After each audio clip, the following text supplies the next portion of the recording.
আসসালামু আলাইকুম। চলে আসলাম আমাদের দ্বিতীয় ক্লাস।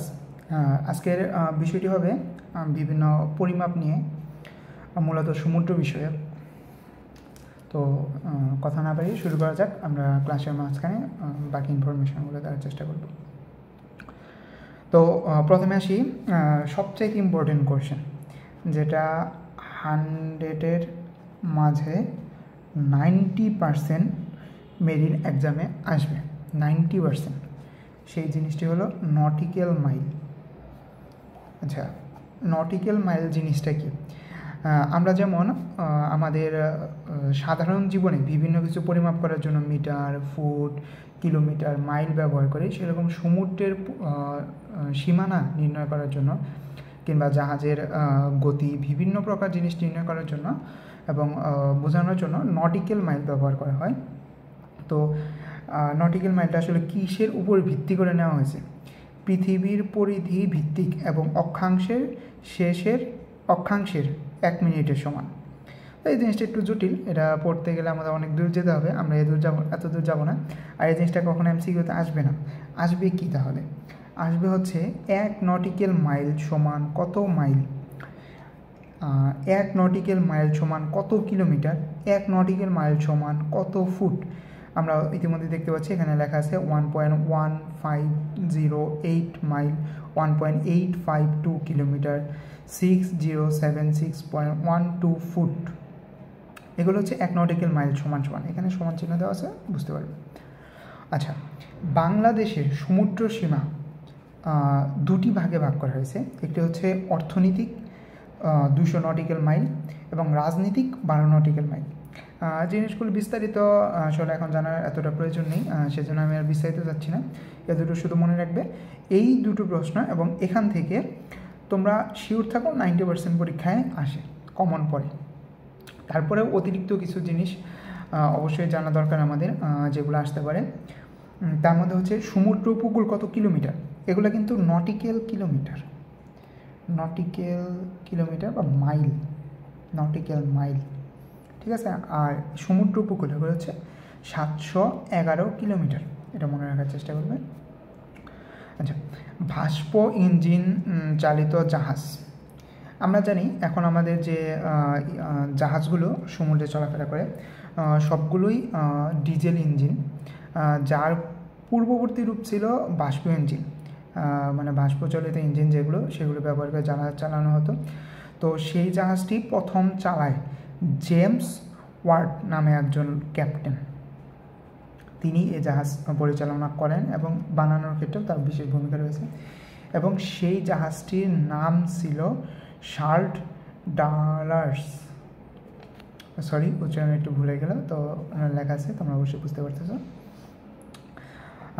দ্বিতীয়ত আটলান্টিক মহাসাগর, যেটা আমরা সবচেয়ে বড় মহাসাগর হিসেবে ধরি, সেই মহাসাগরটি যাত্রী সহ পার করে। তোমরা এখন বলতে পারো যে যাত্রী সহ সাগরে, হ্যাঁ, আগে যখন বিমান ছিল কিন্তু এত অ্যাভেলেবল ছিল না, তখন জাহাজের মাধ্যমেই সমুদ্র পার করা হতো। তো সেটা শুরু হয় 1883 সালে, এবং সেই জাহাজের নাম ছিল এসএস সিরিয়াস। তো জিনিসটি আসলে একটু অন্যরকম নাম, কিন্তু মনে রাখবে এসএস সিরিয়াস। আচ্ছা, তারপর আসি যে প্রথম আটলান্টিক মহাসাগর পার করেছিল কে? এটা তো যাত্রীবাহী জাহাজ নিয়ে পার করা হয়েছিল, কিন্তু শুধুমাত্র আটলান্টিক মহাসাগর পার করেছে ক্রিস্টোফার কলাম্বাস নামের এক ব্যক্তি, যার বাড়ি ইতালি, এবং সে ছিল একজন জাহাজের ক্যাপ্টেন। সে 3টি জাহাজ নিয়ে এই যাত্রাটি করেন এবং তার সাথে ছিল 88 জন ক্রু। আচ্ছা, এটি বিশ্ব ইতিহাস গেল। এবার আমাদের বাংলাদেশের ইতিহাসে আসি। বাংলাদেশের সবচেয়ে বড় যুদ্ধযান বুনোজা সমুদ্র জয়। আচ্ছা, বুনোজা হচ্ছে বাংলাদেশ নৌবাহিনী জাহাজ এর একটি সংক্ষিপ্ত রূপ। আমি বাংলাদেশ নৌবাহিনী জাহাজ এই জিনিসটি আসলে 90% শিওর, আর 10% আমি শিওর না। তো যাই হোক, মানে জিনিসটা হচ্ছে পূর্ণরূপ নিয়ে আমি 90% শিওর। আচ্ছা, এখানে হচ্ছে সমুদ্র জয় মূলত অপশন থাকবে বুনজা সমুদ্র জয় অথবা বুনজা পদ্মা শাপলা। কোনটি বাংলাদেশ সবচেয়ে বৃহত্তম যুদ্ধ জাহাজ? কখনোই এটা বাণিজ্যিক জাহাজের সাথে তুলনা করা যাবে না, যুদ্ধ জাহাজ যেগুলো বাংলাদেশ নৌবাহিনী পরিচালনা করে। আচ্ছা, বাংলাদেশের নৌবাহিনী প্রথম দুটি জাহাজ নিয়ে তাদের যাত্রা শুরু করে, সেটি হচ্ছে পদ্মা এবং পলাশ। স্বাধীনতা পরবর্তী সময় তাদের বিভিন্ন প্রকার সীমাবদ্ধতা ছিল, তারপরেও তাদের কাছে দুটি যুদ্ধ জাহাজ ছিল, পদ্মা এবং পলাশ। যা বাংলাদেশ ইতিমধ্যে দুটি সাবমেরিনও কিনেছে, যা কেনা হয়েছে চীনের কাছ থেকে, এবং চীনের কাছ থেকে কেনা হলেও এ দুটির নাম বাংলাদেশি, মানে বাংলাদেশে আনার পরে দুটির নাম রাখা হয়েছে নবযাত্রা এবং জয়যাত্রা। আচ্ছা, এগুলো জাহাজ সম্পর্কে।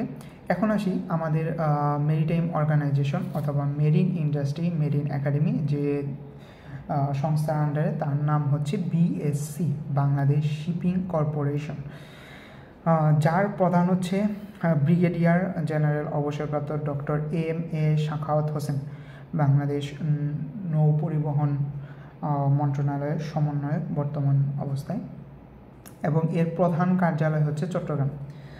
আচ্ছা, এটি একটি আধা স্বায়ত্তশাসিত সংস্থা, অর্থাৎ এখানে সরকার হস্তক্ষেপ করবে অর্ধেক 50%, এবং 50% তার নিজের ব্যক্তিগত বলা যায় কি ক্ষমতা।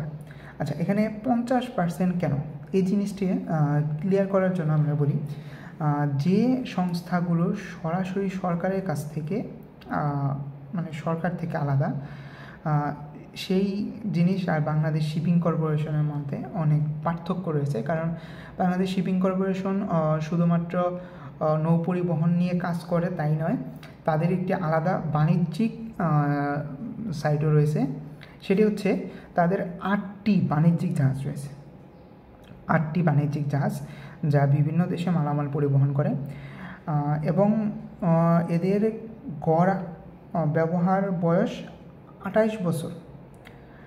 এটা ওয়েবসাইটে আছে, তোমরা দেখতে পারো। বাংলাদেশ শিপিং কর্পোরেশনের প্রতিটি জাহাজের গড় বয়স 28 বছর। আচ্ছা, এখন প্রশ্ন আসে, বাংলাদেশ শিপিং কর্পোরেশন এর প্রতিষ্ঠাতা হয় কবে? প্রতিষ্ঠা হয় 1972 সালের ফেব্রুয়ারি মাসে 5 তারিখ। আচ্ছা, আজ এ পর্যন্তই। আমি আসলে চাই অল্প অল্প করে হলেও তোমরা অনেক জ্ঞান অর্জন করো, যাতে জিকেতে পূর্ণ মার্ক 15 মেবি 15তে 15 পাও।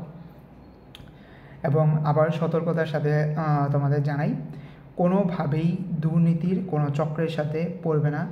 এখানে যেহেতু মেরিনের সিনিয়র ভাইয়াদের আর কি বলা যায়, একটু সময় কম দেয় জুনিয়রদের জন্য, সেজন্য আসলে এই সুযোগটা বাইরের অনেক মানুষ কাজে নেয়, অনেক কাজে নিয়ে তারা এই কোর্স করবে, এই তোমাদের একটা গ্রুপে জয়েন করবে, মেসেঞ্জার গ্রুপ, এই বলবে যে আমাদের কোর্সে ভর্তি হও, এই সেই, এগুলোতে যুক্ত হও না। আমার এই চ্যানেলের সাথে থাকো, ইনশাল্লাহ আমি তোমাদের সম্পূর্ণ গাইডলাইন দেওয়ার চেষ্টা করব, এতে কোনো সন্দেহ নেই, এবং এটি সম্পূর্ণ বিনামূল্যে। এখানে কোনো প্রকার দুর্নীতির আশ্রয় পাবে না ইনশাল্লাহ। অবশ্যই বাহিরের একজন সিভিল মানুষের চাইতে যখন তুমি একজন মেরিন ক্যাডেটের কাছ থেকে প্রশিক্ষণ নেবে অথবা কোচিং সম্পর্কে ধারণা নেবে, পরীক্ষা সম্পর্কে ধারণা নেবে, তোমরা 100% শিওর অনেক বেশি সুফল পাবে। এই জিনিসটি মাথায় রাখো এবং আমার সাথে থাকো। আমরা 5টি টপিক পড়ানোর পরে জিকে 5টি ক্লাস যখন কমপ্লিট হবে তখন একটি পরীক্ষা নেব। ততদিন পর্যন্ত সাথে থাকো, নোট করতে থাকো, ইনশাল্লাহ আমাদের জয় হবেই হবে। আসসালামু আলাইকুম, সবাই ভালো থাকবে।